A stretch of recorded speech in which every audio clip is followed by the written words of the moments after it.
जय Hind to all मेरे respected aspirants. मैं करुण आप सभी का करुण क्लासेस के माध्यम से स्वागत करता हूं। जैसे कि आप मेरे बैकग्राउंड पे देख पा रहे होंगे, हम मैकियावेली की बात करने वाले हैं। द फर्स्ट पॉलिटिकल थिंकर, और जिसने कहीं ना कहीं रेनेसा को भी उसको फैलाने में मदद करी है, राइट। तो देखिए, यहाँ पर हम बात करेंगे एक क्वेश्चन पूछा गया था, what does Machiavelli means by saying that everywhere enemies of all civil government. तो यहाँ पर मैकियावेली क्या कहना चाहते हैं इससे, राइट। तो इस तरह के क्वेश्चन हमें मीन्स में दिखाई देते हैं, जिसमें एक पर्टिकुलर फिलोसफर का वो लोग आपसे, जो भी फिलोसफर ने जो कोट लिखा होता है, आपसे पूछा जाता है कि इसका अर्थ बताइए। तो आइए समझते हैं।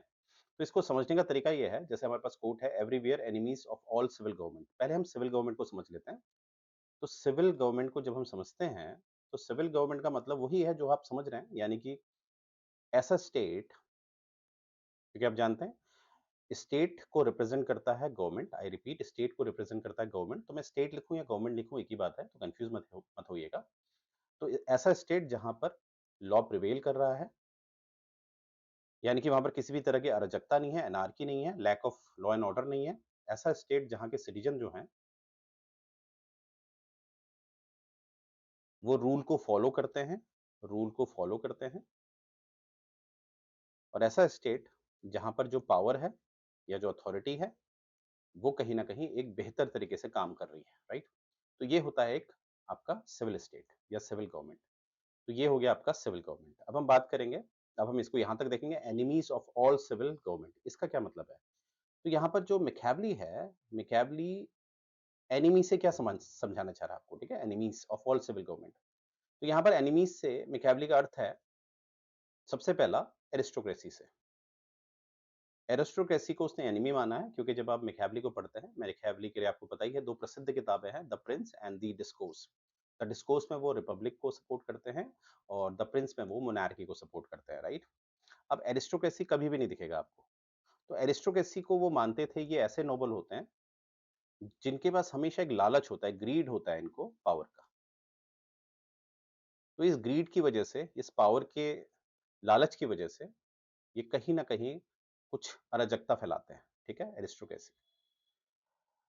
अब देखिए, आगे बढ़ते हैं। आगे अगर हम देखें, कहीं न कहीं आप देखेंगे, जैसे जो आपके कुछ स्टेट के जो ऑफिसर्स हैं, उनको भी वो मानता है, क्योंकि ये लोग कहीं न कहीं आपके करप्शन करते हैं। और करप्शन आपको पता ही है, ऐसा करप्शन, करप्शन का मतलब ये होता है सेल्फ इंटरेस्ट। आप अपने देश के लिए काम नहीं करते हैं, आप अपने खुद के लिए काम करते हैं। तो यहाँ पर स्टेट ऑफिसर कैसे करप्ट फॉर्म किया, ठीक है। नेक्स्ट है आपके नेबर्स।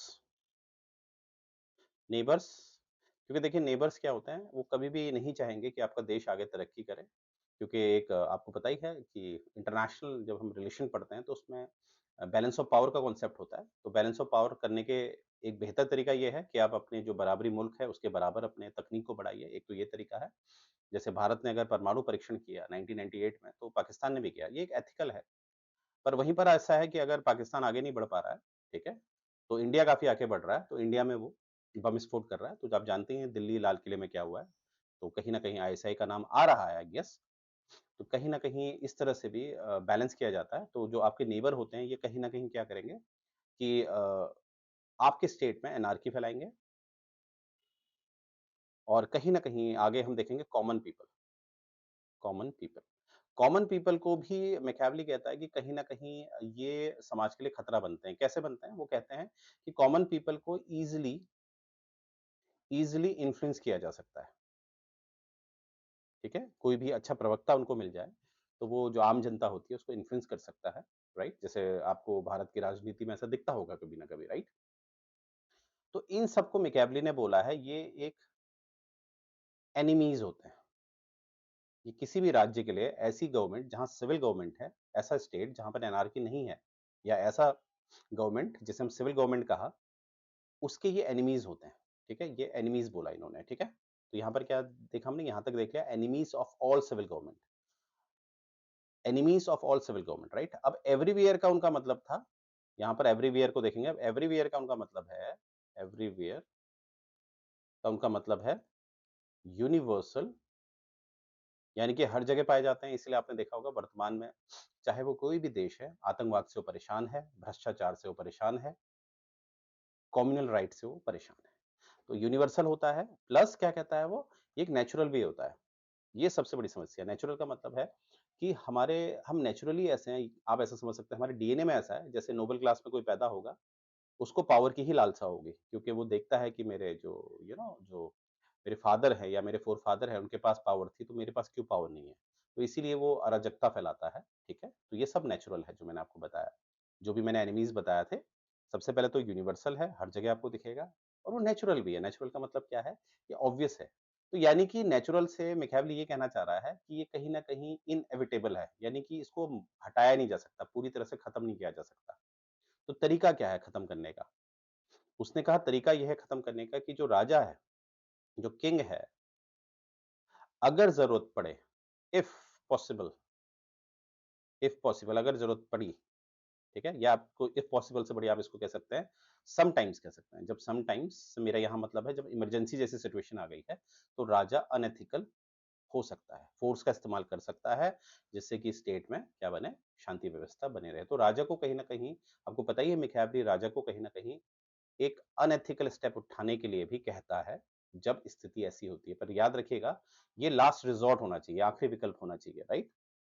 ये बात आपने याद रखनी है। तो आपने देखा किस तरह से जैसे जितने भी हम प्लाटो देखें सोक्रेट्स देखें, हालाँकि सोक्रेट्स की बात ही प्लाटो ने डिफाइन की है। अ, एरिस्टोटल को देखें तो इन्होंने कहीं न कहीं राजा जो है, जो किंग है, जो रूलर है, जो अथॉरिटी है, उसको कभी भी अनएथिकल होने की बात नहीं बोली है। पर मैकियावेली वाज़ द फर्स्ट जिसने एक प्रैक्टिकल अप्रोच रखी है कि समाज में कुछ लोग ऐसे हैं जो एनिमी हैं एक सिविल गवर्नमेंट के लिए, जो खतरा है और इनको कहीं न कहीं जो ये खतरा है ये यूनिवर्सल है, हर जगह है और ये नेचुरल है, ये जाएगा नहीं, खत्म नहीं कर सकते आप इसे। तो राजा की ज़िम्मेदारी है, राजा कभी-कभी फ़ोर्स का इस्तेमाल कर सकता है। तो मैकियावेली को इसीलिए कहा जाता है ये प्रैक्टिकल अप्रोच वाले आदमी थे, जिन्होंने एक फिलॉसफी की नॉर्मेटिक अप्रोच को एम्पिरिकल अप्रोच की तरफ चेंज किया था। एम्पिरिकल अप्रोच की तरफ चेंज किया था, राइट?